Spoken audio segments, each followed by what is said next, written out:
Ministério da Cultura e Águas do Brasil apresentam o primeiro Flipetrópolis. Arte, literatura, educação e liberdade. Parceria, Prefeitura de Petrópolis.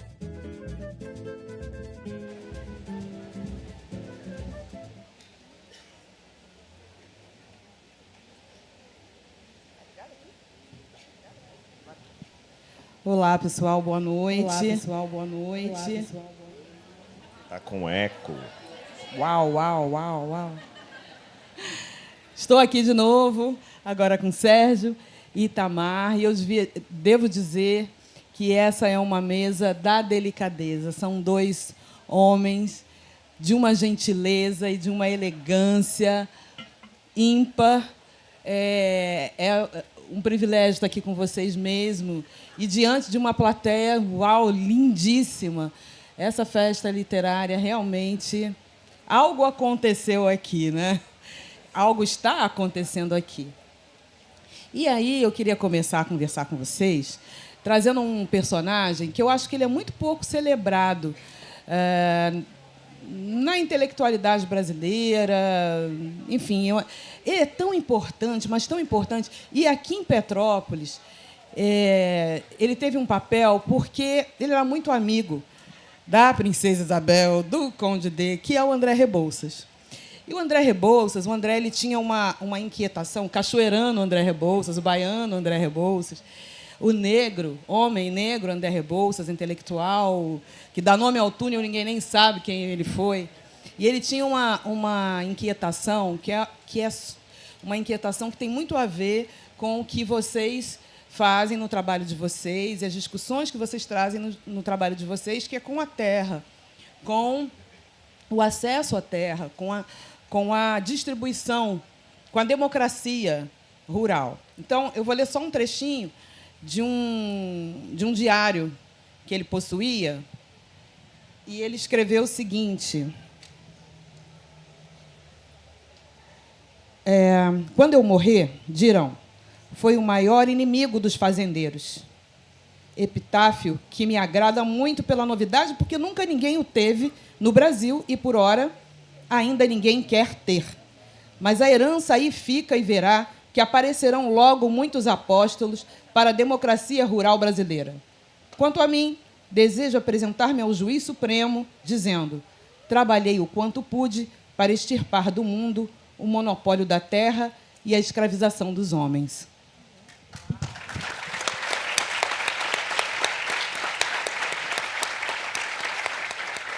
E pensando em Torto Arado, em salvar o fogo, e pensando em política de coalizão, em todas essas coisas que nos cercam, eu vou perguntar, mas ele afirmou, né? André afirmou que quem possui a terra possui o homem.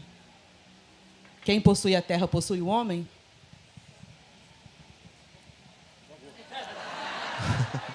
Sérgio, você não engana ninguém. Seu cabelo está mais branco que o meu. Começa você. Você sabe que, por falar nisso, nós não fizemos a audiodescrição. Gente, sim, isso por que é um favor. absurdo, a gente sempre...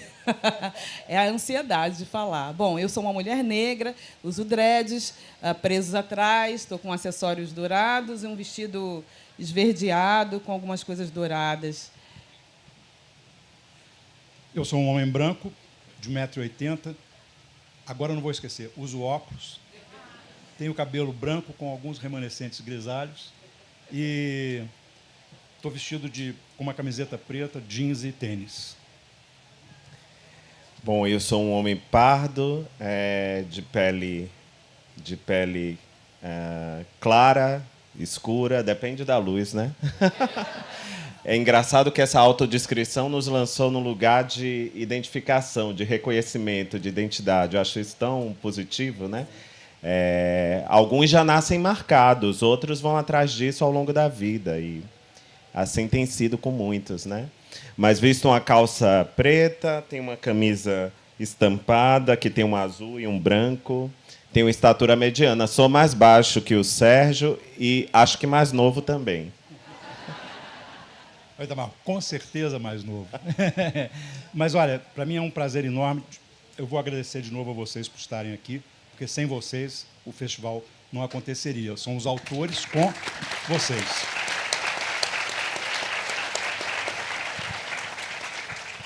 E dizer que se eu já tinha consciência do privilégio que eu tenho, agora, então, de sentar na mesma mesa com Itamar e com Eliana, aí, então, não tenho dúvida nenhuma que eu sou muito privilegiado. E, na verdade, eu devia estar, no máximo, mediano entre esses dois grandes autores brasileiros.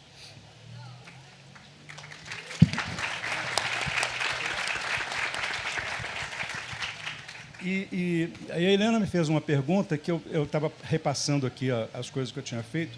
Na verdade, ela cravou a pergunta no livro que eu acabei de entregar para a editora, que chama-se A Terceira Margem do Ipiranga, no qual eu trato exatamente a boa parte dele sobre a questão da terra e a questão que a gente pode ler boa parte da história real do Brasil como uma disputa por terra, por território, na qual tanto os negros quanto os indígenas foram violentados na sua humanidade para servir aos senhores da terra. E essa é uma questão que ainda não está resolvida. É uma questão que não está resolvida. E eu vou dar só um exemplo para vocês, vou ser muito breve, porque é tão direto que não tem muito por que elaborar demais. No dia 7 de setembro de 2022, desfilaram em frente ao palanque do então presidente tanques ao lado de tratores, mostrando a aliança que sempre determinou a visão autoritária do Brasil desde a declaração da independência. Tanques e tratores.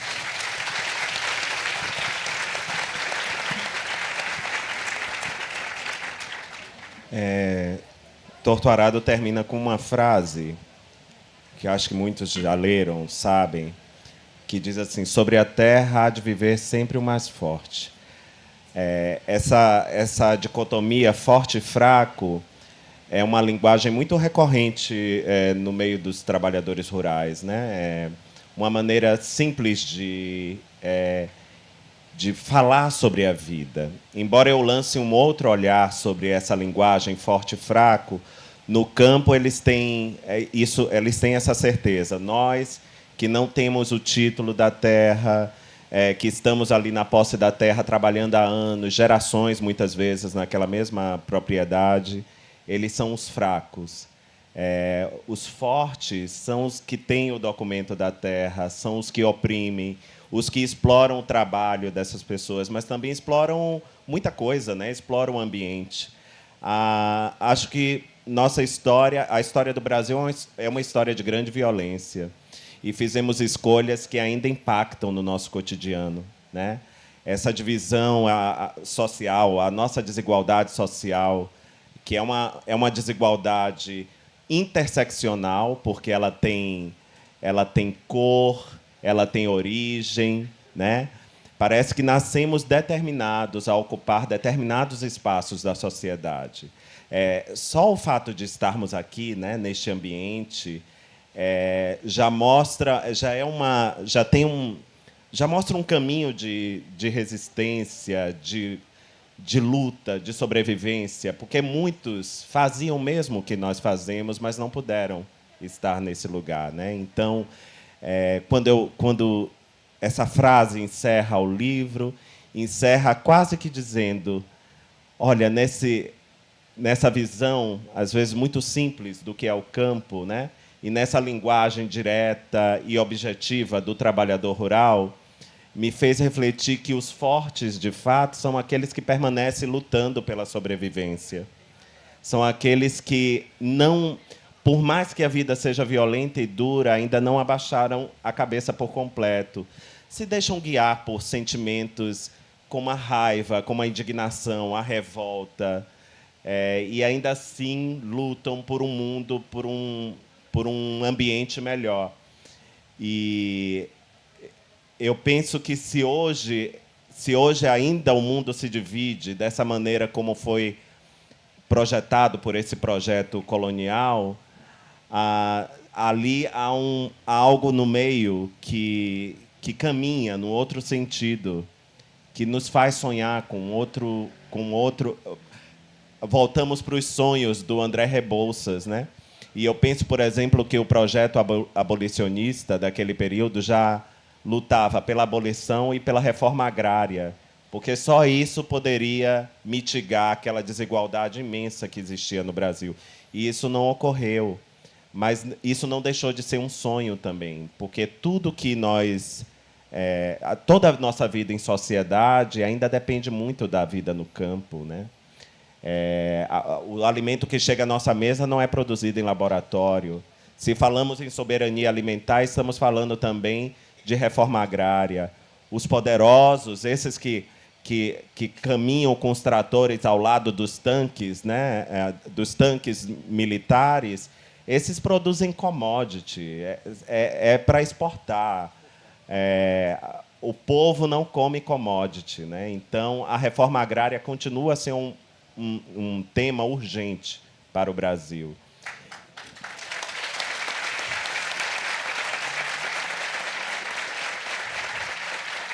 E espero que, de fato, a gente olhe para o campo de uma maneira diferente, né? Entendendo a quem de direito pertence essa terra, né? Quem pode melhor trabalhar por ela? Quem pode garantir a condição de sobrevivência não apenas de sua família e de si próprio, mas de todo um país, né? Então, é sobre isso que eu penso quando você traz esse tema. Pois é, o André ele também tinha uma frase que eu acho: vivi para ver a abolição, mas não vivi para ver a democracia na terra. E se a gente pensar, né, o tempo que decorreu desde o dia em que ele pronunciou essa frase até hoje, e o pouco se caminhou, ou melhor, as coisas caminharam, mas ganharam um disfarce de outras coisas, né? A gente vê como o Brasil muda para continuar no mesmo lugar. Essa imobilidade, essa morosidade que o país tem de efetuar suas mudanças necessárias. Você traz isso no teu livro. A Bibiana e a Belonise ali simbolizam todo um país alijado dos processos. E tem a ver com o livro que você acabou de entregar, você estava me dando ali rapidamente um resumo, eu fiquei um pouco chocada da confluência das coisas, né? Eu não sabia desse mote do livro do Sérgio. E como a gente tem uma população completamente alijada dos grandes debates, das grandes questões que mudam o país, né? Você é um geógrafo, uma pessoa que lida com os territórios, e a gente vê que o Brasil ele tem essa coisa, acho que é uma coisa muito do século XXI do Brasil, que é uma cisão mesmo, né? Você tem ali, antigamente a gente tinha um país onde as pessoas caminhavam por todas as religiões, por exemplo. Hoje você tem um marcador, uma linha divisória. Daqui eu sou isso, você é aquilo, e não há fluidez ali, né? O campo e a cidade. Para nós, as pessoas dos centros urbanos, existe uma desconexão entre o campo, quem está lá no campo fazendo acontecer o que a gente come na nossa mesa, e a gente aqui. Eu acho que existe uma total alienação, né? Poucas pessoas param para pensar sobre isso no seu cotidiano. Porque a gente tem muita facilidade para acessar alimento, né? Pelo menos nós que aqui estamos. A gente vai no supermercado, vai na feira. Ninguém se preocupa saber de onde vem aquilo, né? De onde vem o tomate, a cebola, o feijão, o arroz.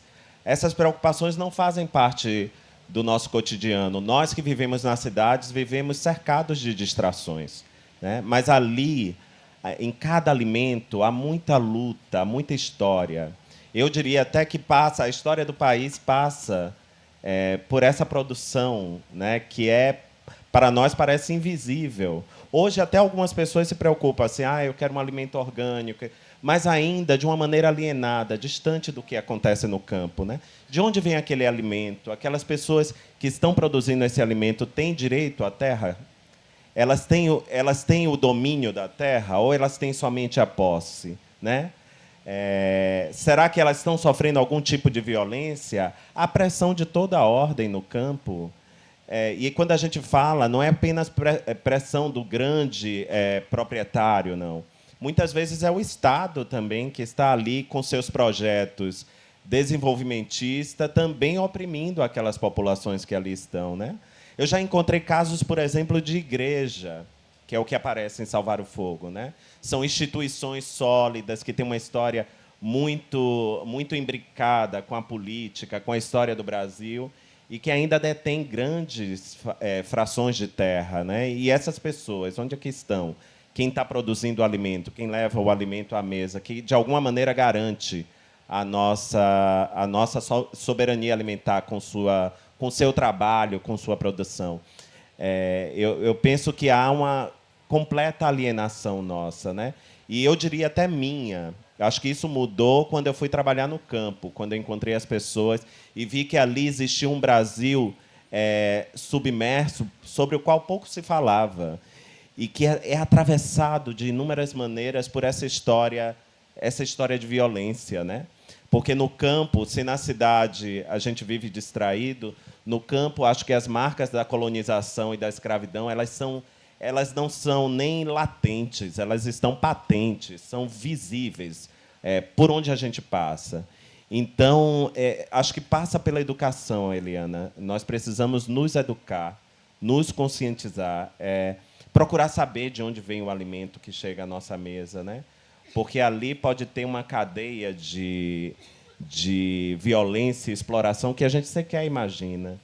E pensar que o futuro desse país passa também pela democratização do acesso à terra, a democratização ao acesso ao alimento também. E a gente não vai ter alimento se ficarmos dependentes apenas de quem não produz já, né? Porque se você pensar no grande produtor, ele está produzindo commodity para a balança comercial, né? Eu gosto da Maria da Conceição Tavares, professora Maria da Conceição Tavares, quando ela diz assim: nós não comemos commodities, né? Não comemos PIB, comemos comida, né? E isso passa por outros processos, por outra ordem de conscientização também. Sérgio, o agro é pop?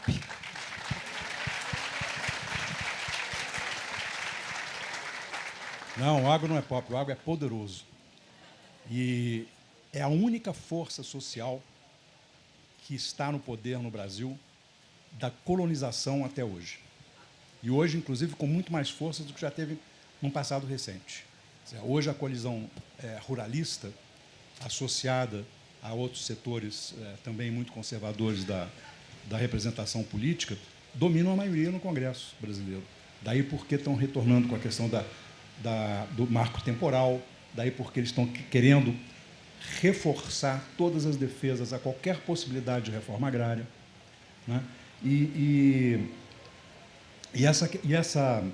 essa separação, essa apartação entre a cidade e o campo, ela não é um produto fortuito, não é o acaso. Nisso o Paul Auster não tem razão. Não foi o acaso.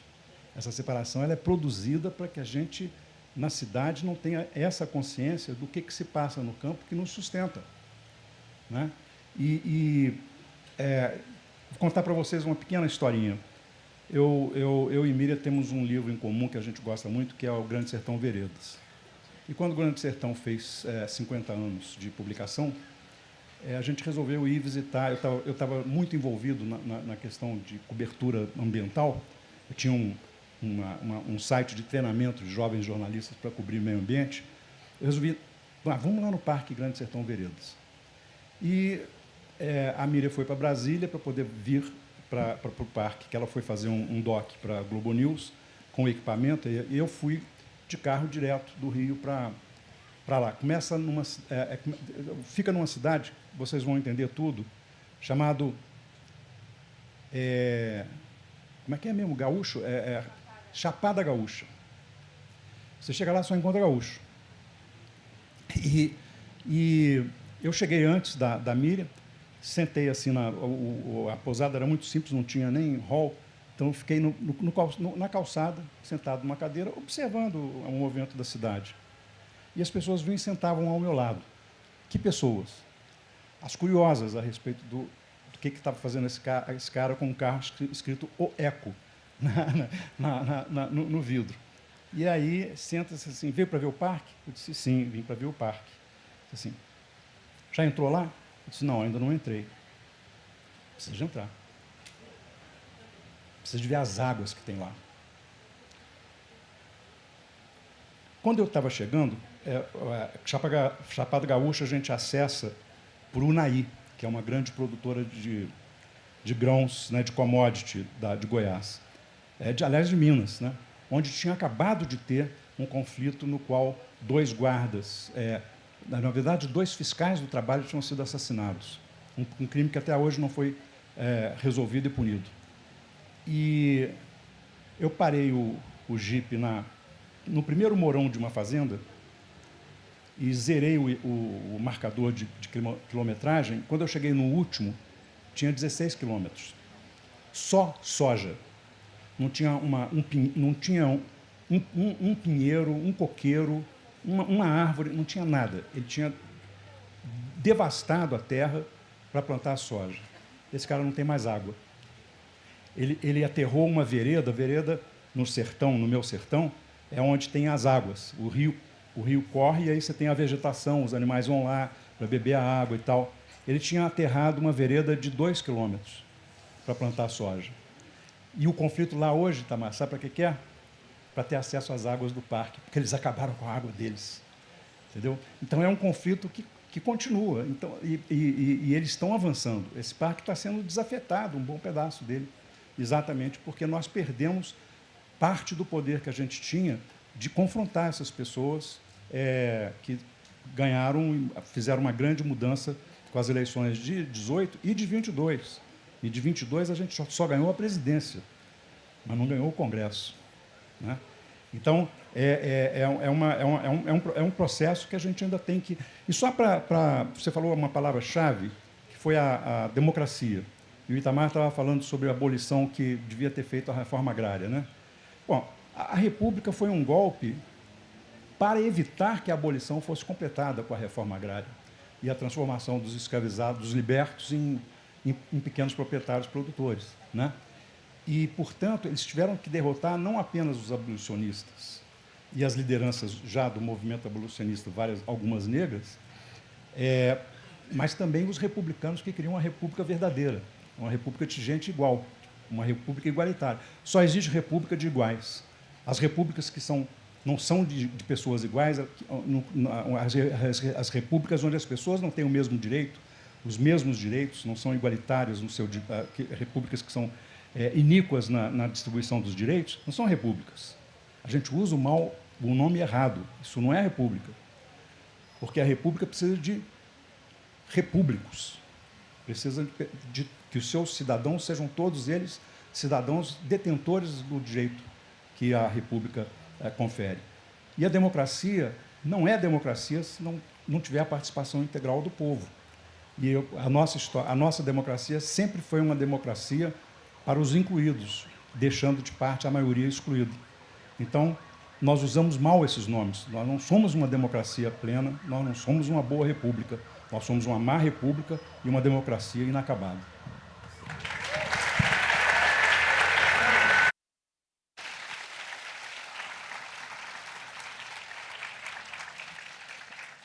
E aí, Tamar, você traz um recorte desse Brasil para dentro da literatura, nesse momento em que tudo isso está sendo discutido, levantado. O mundo da ficção, e aí quando eu... ficção lato sensu, literatura audiovisual, em alguma medida, a mídia, de um modo geral, deixou de falar de determinadas coisas. Eu me lembro que nos anos 80, quando eu era bem jovenzinha, o tema reforma agrária era algo que eu via com frequência. De repente, essa novela que está no ar, a Renascer, tem um personagem que é o Tião Galinha, que na versão original, se eu não me engano, era o Osmar Prado que fazia. E eu me lembro que o texto dele era um texto de por que eu não tenho o meu pedaço de terra? E nessa versão agora, pelo menos os capítulos que eu tenho visto, tem uma coisa da riqueza. Ele tem o diabinho na garrafa para enricar. Mas enricar para quê? Foi esvaziado um pouco o sentido do questionamento da questão da terra e dos coronéis e do poder. E aí você traz isso, né, é dessa realidade na ficção, nos teus livros. E, se não me engano, você me falou uma vez que ia completar uma trilogia, que seria a trilogia da Terra. Como é o feedback, depois de todos os prêmios, de toda a trajetória vitoriosa do Torto Arado e do Salvar o Fogo, como é o feedback desse Brasil tão distante dessas questões todas com a questão da terra que existe na tua obra? É tão interessante porque acho que o meu interesse pelo Brasil rural, vamos chamar assim, vem de muito tempo. A minha família, meu pai foi criado no campo até os 15 anos. E toda a família paterna era uma família de agricultores, pescadores, pessoas que não tinham terra, de fato, e viviam trabalhando em terra alheia, né? Produzindo e passando todas aquelas aflições que muitos passam ainda no dia de hoje. E eu conectei essa memória, vou chamar de memória familiar, eu conectei essa memória familiar já na adolescência a uma série de romances que eu li naquele período, apresentado por uma professora em Pernambuco, uma professora chamada Terezinha Cioli, que tinha verdadeira paixão pela literatura brasileira e me apresentou autores como Graciliano Ramos, como a Raquel de Queiroz, o José Lins do Rego, a poesia do João Cabral de Melo Neto. Meu contato com essa literatura aconteceu na adolescência. Mas, ainda assim, meu pai já tinha tanto tempo que tinha migrado para a cidade. Aquilo não fazia parte do meu cotidiano, do meu universo. Anos depois, eu me formei em geografia e precisava trabalhar. Eu estava dando aula e eu me lembro que eu fiz concurso. Toda a aflição de todo jovem, né, que não nasceu em berço de ouro, quando se forma, sai em busca de trabalho. E eu fiz concurso para o INCRA, estudei, eu sabia que lidava lidava com a estrutura fundiária brasileira, né, com tudo que envolve essa questão, mas não tinha uma dimensão tão profunda do que era aquilo. E eu me lembro quando eu cheguei no campo, isso por volta de 2005, quando eu cheguei no campo do Brasil, eu fui trabalhar no estado do Maranhão. Quando eu cheguei no Maranhão, eu passei por um processo de estranhamento muito grande, né? Era um misto de estranhamento e familiaridade, porque, nossa, quantas décadas haviam se passado desde a publicação, por exemplo, de Vidas Secas? Quase 70 anos, hoje já quase 90 anos, né, que Vidas Secas foi publicado. E tantos romances daquele período. E eu via um Brasil tão parecido com o Brasil daquelas obras, né? Aquilo, para mim, disse, nossa, passaram 70 anos. E o que mudou, de fato? Ficou essa pergunta, essa interrogação, né? O que mudou? E eu, como era muito interessado em literatura brasileira, eu passei o resto do tempo em busca. Parece que as pessoas não falavam mais sobre isso, né? Aquilo não fazia mais parte da vida das pessoas. Ninguém estava se importando, pelo menos não via movimentos artísticos que recuperassem e procurassem saber o que está se passando no campo do Brasil.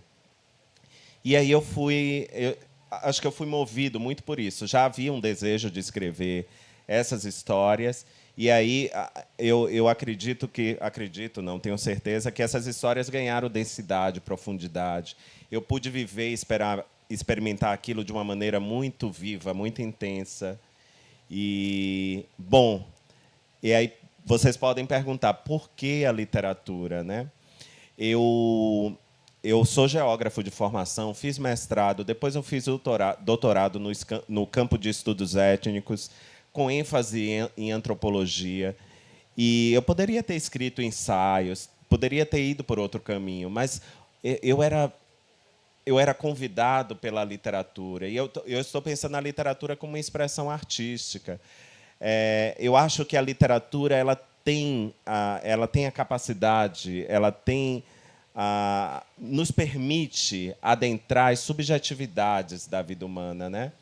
Um livro de ensaio, ele pode ser maravilhoso. Um livro sobre história, sobre sociologia, antropologia, podem trazer uma riqueza de dados, de informações, permitir que a gente reflita sobre muita coisa. Mas acho que a literatura trabalha com a dimensão da emoção. Muitas vezes menosprezamos essa dimensão, como se ela não fosse elementar e importante para a vida. E eu queria ir por esse caminho, porque eu acho... Eu não sou religioso, é muito engraçado, porque nos meus livros aparecem muitas práticas religiosas, muitas vezes. E eu tenho um profundo interesse pelas práticas religiosas como uma expressão humana. Aí eu brinco, a literatura é minha profissão de fé. Até já escrevi sobre isso. Literatura é minha profissão de fé, porque eu levo a literatura tão a sério que eu acho que ela nos permite coisas fabulosas, que é se colocar no lugar das personagens, experimentar a vida das personagens, porque ler é algo tão íntimo que envolve a nossa intimidade, né? Eu digo, um livro escrito, ele é apenas um objeto. Ele se torna vivo quando ele encontra o corpo de quem lê. Porque tudo isso passa, tudo que está escrito aqui, ele vai ser reorganizado pelo corpo de quem lê, que vai projetar as personagens, que vai pensar, vai fazer o encadeamento dos eventos da história, que vai se revoltar e que vai, às vezes, se comover com muitas passagens daquela história. O corpo todo do leitor está a serviço dessa história. E eu acho que isso permite que a gente exercite a alteridade, que a gente se coloque no lugar da personagem, mesmo que nossa vida seja radicalmente diferente. Nesse trato com o livro e com o autor e com as personagens, a gente confirma isso. Vamos viver essa vida por um tempo. E isso pode ser uma experiência tão radical que nos coloca num lugar de empatia pela dor do outro, né? Então, eu penso que há tantas pessoas maravilhosas escrevendo sobre tudo isso que minha contribuição não seria grande coisa. Mas, pensando na literatura, né, como expressão artística e como algo único, eu tinha uma contribuição muito pessoal, muito individual para dar, para a gente refletir sobre tudo isso, né? E eu percebi que a literatura era um bom caminho para trazer essas histórias para o público. Só não imaginava que seria um grande público, né? Eu sempre pensava nas pessoas à minha volta, assim, no máximo, aquelas pessoas que eu conhecia. E aí esse livro aconteceu de uma maneira que me fez entender, nossa, eu acho que o brasileiro tem fome, tem sede de conhecer a sua própria história e quer fazer isso de qualquer maneira, né?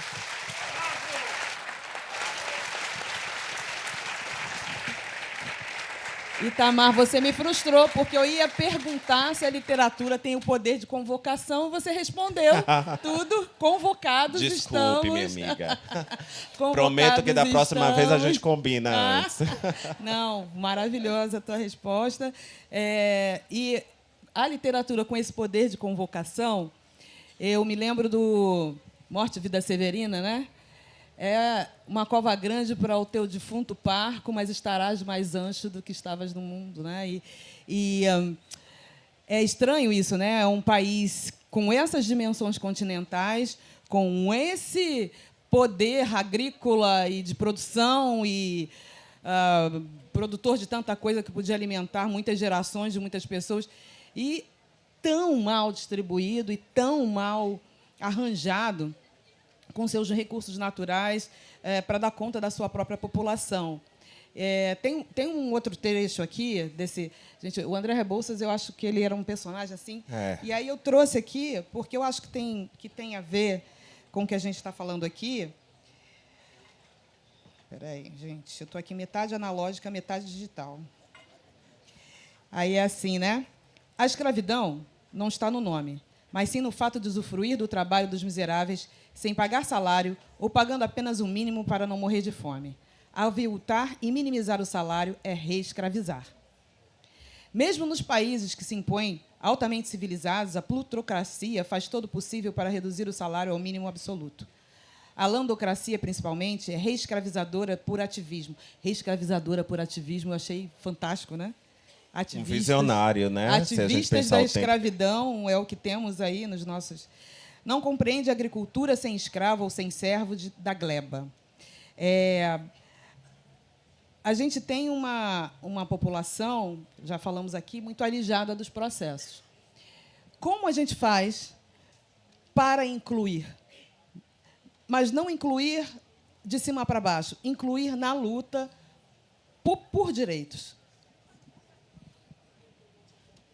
Pois é, essa é a tentativa que a gente está...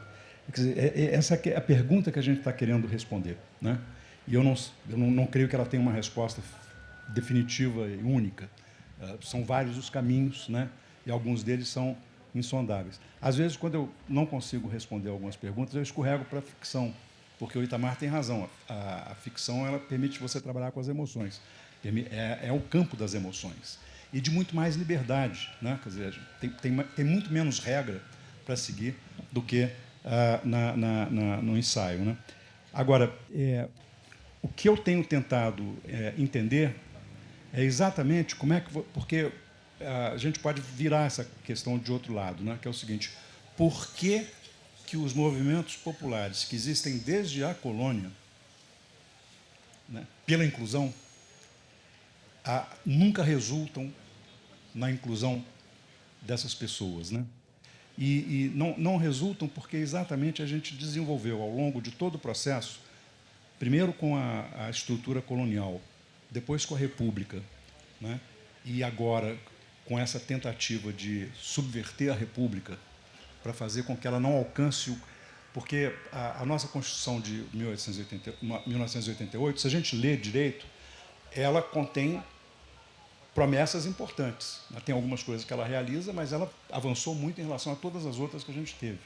Mas são promessas que só se realizam através de políticas públicas e de ações do Estado ou da sociedade. E, então, por isso eu acho que tem essa tentativa de golpe recente, né, para impedir essa concretização das promessas da Constituição. E no processo, como é que isso acontece? Isso acontece de duas formas, eu acho, assim, principais, que eu consigo ver. Eu não consigo ver tudo, então tem outras, certamente. Uma é que como é que você consegue fazer com que essa dominação se perpetue, persista, apesar de toda a luta e de todos os movimentos? É porque a gente construiu uma mentalidade que começou a ser construída dentro da Casa Grande e que é sustentada por aquele sistema de interesses que também são originários, inclusive, da estrutura colonial ainda. Então, você tem uma relação entre uma mentalidade patriarcal e racista, porque foi escravista, e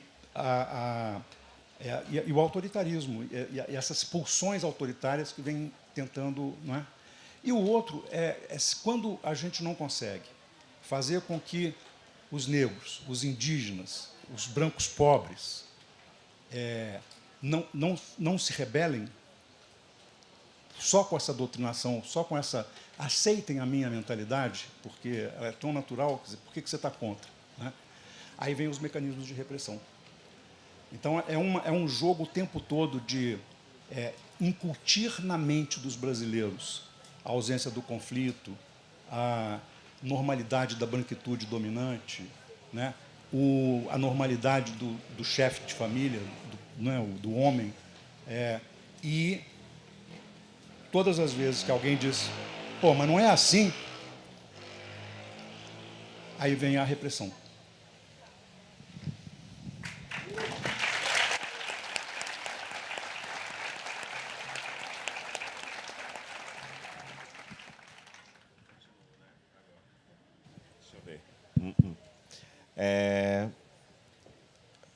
Bom, o que que eu concordo com o Sérgio, com o que ele disse, e eu vejo, eu percebo que a todo momento somos convocados por isso, né? Para pensar as mazelas desse país e tentar trilhar caminhos de solução. Passamos os últimos anos, os últimos 4 anos do governo anterior, eu sempre falo sobre isso, distraídos. Bom, veio uma pandemia pelo meio, foi tudo tão horroroso, mas existia uma distração cotidiana para nos tirar. A gente estava muito mais preocupado com o que o presidente da República à época falava do que com os problemas reais do Brasil, né? Então, era um tempo de grandes distrações. E eu vejo, foi um tempo de aprendizagem, mas foi um grande tempo perdido também, né? Porque acho que a eleição do novo governo devolve o país a uma certa normalidade, porque nenhum governo é perfeito, a gente tem inúmeras questões, precisamos avançar de inúmeras maneiras, e a gente vai pontuar isso, mas parece que a sociedade agora volta a refletir, pensar sobre os reais problemas desse país.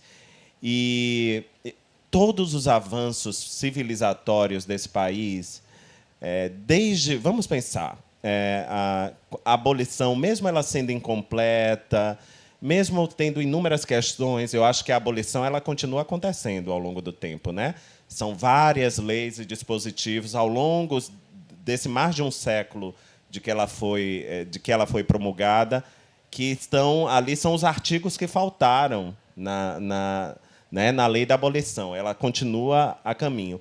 Todos os avanços civilizatórios, eu acho que eles têm uma origem justamente nessa organização popular. A Constituição de 88 não seria a Constituição de 88, por mais frágil que ela possa parecer, né? Nós que somos progressistas queríamos muito mais, mas todos os avanços que estão ali pontuados são avanços que só foram possíveis porque existia uma pressão popular. O movimento negro, o movimento indígena, o movimento dos sem terra, né, os sindicatos dos trabalhadores, das inúmeras denominações, todos esses foram importantes, todas essas organizações civis foram importantes para permitir que a gente tivesse uma lei, uma Constituição que, de fato, fosse plural, tentasse contemplar todos os brasileiros da melhor maneira. Então, a literatura ela também pode nos convocar a isso, né? A sair desse lugar de passividade e sentir compaixão pela vida do outro, né? Porque a ideia é essa, nos vincular, nos ligar às personagens a partir das emoções, nos permite sentir suas dores, suas venturas e desventuras. E isso pode ser poderoso para nos colocar num lugar absolutamente novo, onde a gente seja capaz de compreender as dores alheias. Tem uma historiadora americana de nome Leigh Hunt, que escreveu um livro que foi traduzido há muitos anos para o português, que se chama A Invenção dos Direitos Humanos. Direitos humanos, nós não nascemos com os direitos humanos, né? Esta é uma convenção que pactuamos em sociedade para que tenhamos uma vida com padrões morais dignos, né? E ela diz nesse livro, ela conta a história dos direitos humanos e ela diz que a literatura foi importantíssima para a consolidação do que se compreendia como direitos humanos, ali, principalmente no fim do século XVIII e início do século XIX. Os romances, naquela época, nos países, na Inglaterra, nos Estados Unidos, muitos eram publicados em fascículos nos jornais. Então, ali tinha uma elite que sabia ler, né? Porque a grande maioria não sabia ler daquelas pessoas. Mas essa elite era a elite que estava ali, de alguma maneira, produzindo leis, né, mudando, pensando a sociedade. E, aos poucos, eles foram eles foram sendo sensibilizados para questões como o papel da mulher na sociedade, que era algo que já aparecia com frequência nos romances, de uma maneira muito tímida. A questão da escravidão transatlântica aparecia ali também. Isso foi sensibilizando, por exemplo, tem países que, muito antes do Brasil, aboliram a escravidão. E ela diz que o romance, a literatura, teve deu sua contribuição para que isso fosse possível também. Né? Então, eu penso que a literatura ela pode nos colocar num lugar de inquietação, até porque o que move o escritor a escrever é justamente essa inquietação. E a gente não espera que o leitor aceite isso com certa passividade. A leitura ela não é passiva, né? A leitura é um movimento ativo do corpo para entender e compreender tudo. Então, a gente espera que, de fato, a literatura, embora muitos digam que ela não tem essa função, que ela nos ajude, nos sensibilize a pensar nas questões humanas, na experiência humana, de outra maneira. Você está com problema com o seu microfone? Quer o meu emprestado? Eu empresto. Não... Acho que a bateria está acabando, não sei. Mas aí eu ia te perguntar o seguinte: o que ainda te inquieta para trazer para essa literatura? O que ainda você acha que falta? Você também, Sérgio. O que você ainda acha que a gente pode explorar nesses objetos chamados livros e que pode convocar ao pensamento, e mais que ao pensamento, à ação, né? Porque ficar ali contemplando a natureza e desperdiçando o tempo, né? O que ainda te inquieta? São muitas as coisas que me inquietam, Eliana. Não sei se eu sou capaz de falar e escrever sobre todas. São muitas as questões que me inquietam, né? E eu penso que a literatura, para mim, é esse lugar, esse espaço de criação, mas também de reflexão. Porque, na medida que eu estou criando, eu estou refletindo. Estou refletindo sobre o meu tempo, sobre a minha história, sobre o mundo à minha volta, né? É apenas uma versão da história, é apenas uma pessoa refletindo sobre sua história. Mas isso tem um poder, muitas vezes, de desencadear a reflexão de outras, e muitas outras pessoas, que, nas distrações do cotidiano, no dia a dia, né? Tendo que sobreviver, trabalhar, trazer o sustento para a família, muitas vezes não consegue fazer isso de uma maneira sistemática. E, ao ler um livro, pode se sentir tocado por aquilo. São tantas coisas. Eu poderia me chamar de muitas coisas, mas, neste momento, eu diria que eu penso que a abolição, para mim, ainda é uma causa que não morreu. Eu gostaria de ser um abolicionista e de que todos, de alguma maneira, encampassem essa luta também. Não passa uma semana que a gente não leia uma notícia de pessoas escravizadas numa fazenda, ou até mesmo nos apartamentos das grandes cidades, a gente encontre uma pessoa em situação de escravidão. Eu não falo nem análogo à escravidão mais, porque eu acho que o análogo aí só como eufemismo, né? Está ali atenuando a gravidade do crime. É em situação de escravidão mesmo. Então, nesse momento, esse tema, nesse momento, é algo que me incomoda e que eu gostaria de voltar a pensar e refletir sobre isso. Mas espero que outras inquietações...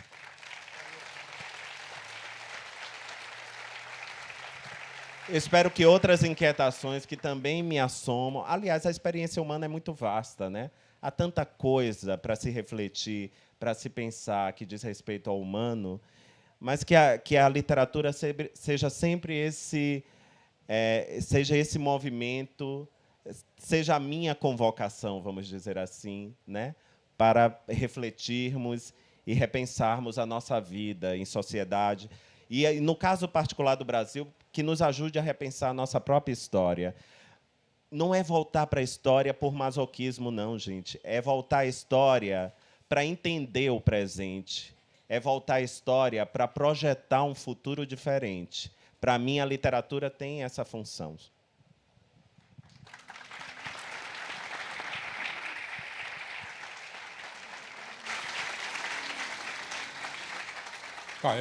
Eu, como Itamar, também estou cheio de inquietações e não tenho certeza quantas delas ainda vão se transformar em algum tipo de escrita.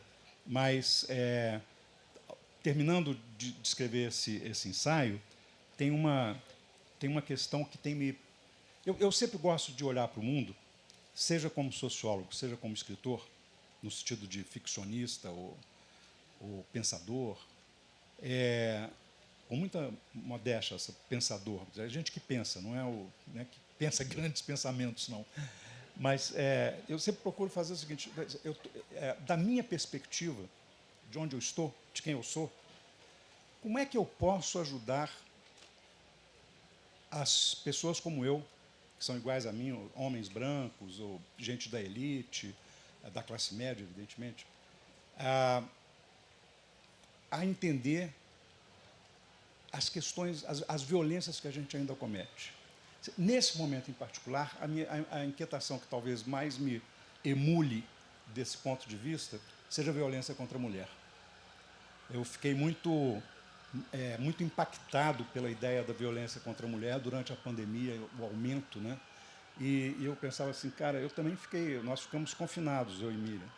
Não me passou pela cabeça, eu não me tomei de ódio por ela, não me passou pela cabeça, entendeu? Me livrar dela, porque a gente foi obrigado a passar 2 anos sem sair de casa. Não, ao contrário, aumentou o meu amor por ela. E aí...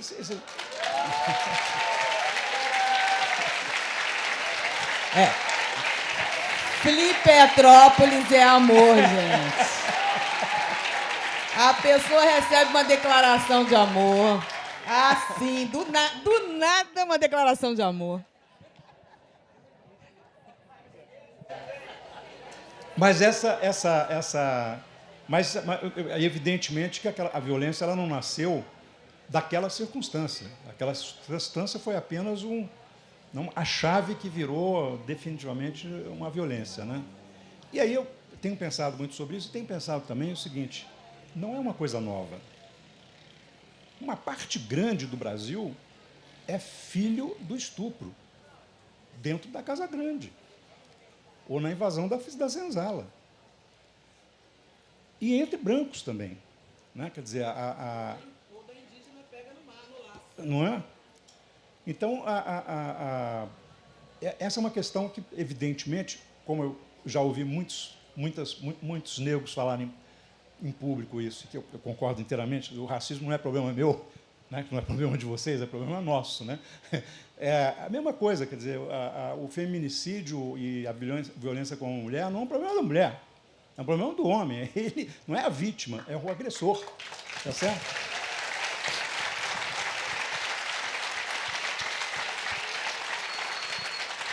Então, vamos entender a cabeça do agressor. Pois é.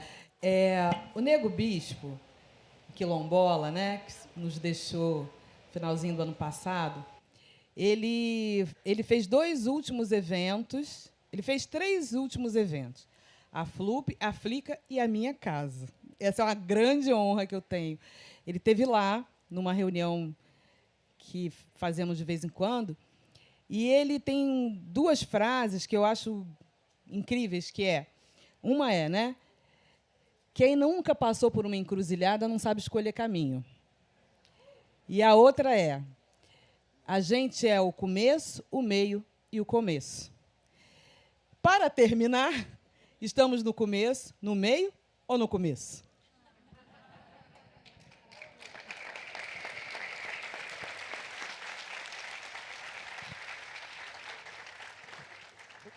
Da próxima vez acho que eu vou fazer o Enem de novo, eu vou me inscrever. Essas perguntas são difíceis. Mas que bom que você trouxe o Nego Bispo, né, para confundir, exatamente. O Nego Bispo, esse pensador, né, tão original, pensando no Brasil. Isso aí é para a gente ver a potência desse país, né? Em um lugar carente do que conhecemos como educação formal, de tanta coisa, a ausência de política pública, de toda a ordem de política pública, ainda sai uma mente tão contestadora, trazendo tanta coisa extraordinária, tanta coisa nova. Se vocês ainda não leram os livros do Nego Bispo, leiam, porque é um pensamento absolutamente original, não só sobre o Brasil, viu? Eu digo, o Nego Bispo foi além. Ele pensou as marcas da colonialidade no nosso cotidiano hoje, como essas marcas ainda determinam nossas vidas. Sérgio, você falava sobre como o papel da mulher, né, e como a mulher ainda é agredida na nossa sociedade.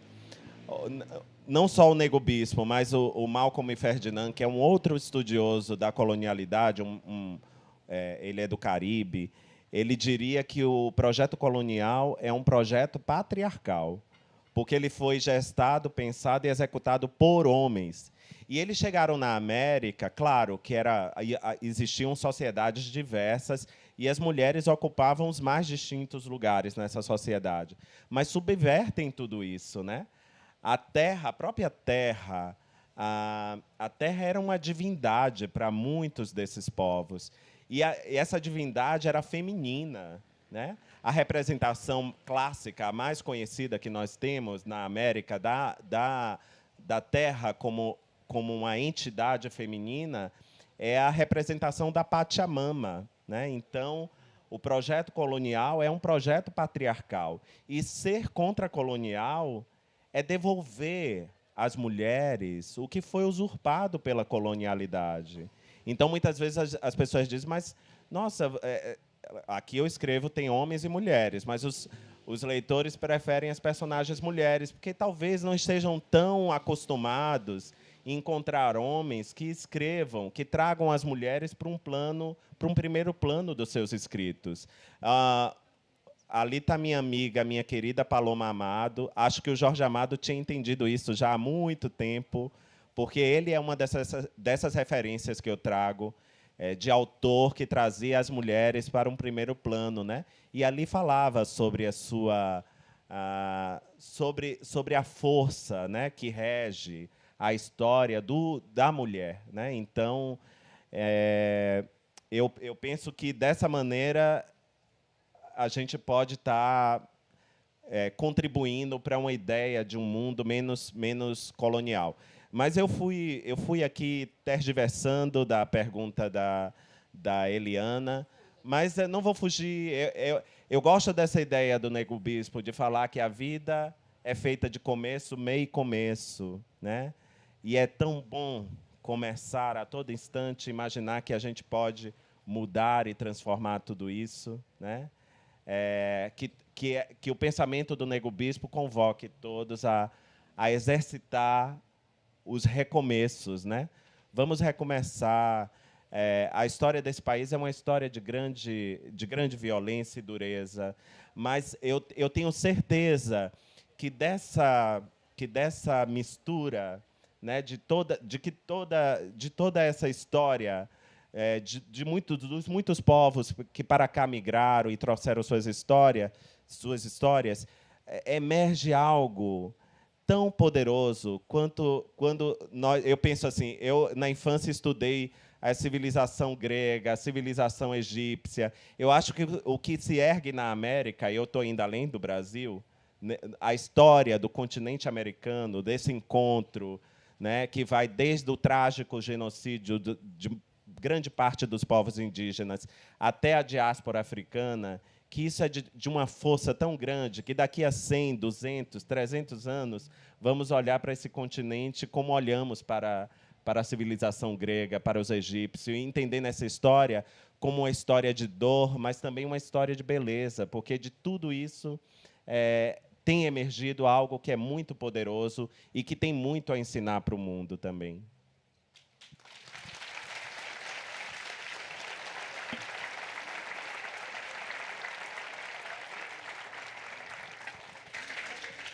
Bom, eu vou direto ao ponto, Eliana. Com certeza, começo, né? Inclusive, aqui, né? Quer dizer, toda vez eu já sentei algumas vezes com o Itamar e com você em outros festivais. E a conversa, embora tenha temas recorrentes, ela é sempre um começo novo, né? Assim, a gente sempre começa de uma forma diferente, uma nova conversa. E eu acho que a gente precisa de entender que a gente tem que começar de novo mesmo. O Ailton Krenak estava falando hoje, né, que menosprezavam os povos da Amazônia porque não tinha pirâmide. E eu pensava o seguinte, como não? A floresta amazônica é uma pirâmide. Eles prepararam a floresta para ela poder para poder conviver com ela. Aquela era uma floresta selvagem, era uma floresta inóspita, hostil ao ser humano. E eles vieram e, sem destruí-la, sem mudar a natureza dela, eles foram buscando formas de que ela se adaptasse ao ser humano e o ser humano se adaptasse a ela numa convivência harmônica. É uma baita pirâmide, gente.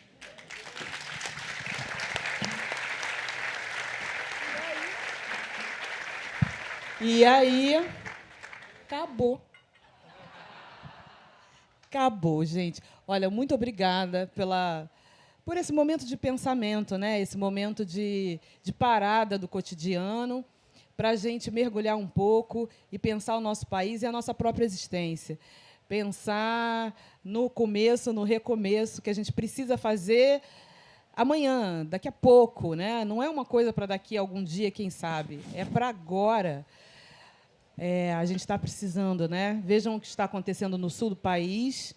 Pela primeira vez, eu acho que talvez uma classe média esteja sentindo as dores do que passam as pessoas que sofrem racismo ambiental. Ele existe. E a gente precisa recomeçar. Temos toda a possibilidade para isso, né? Basta a gente querer.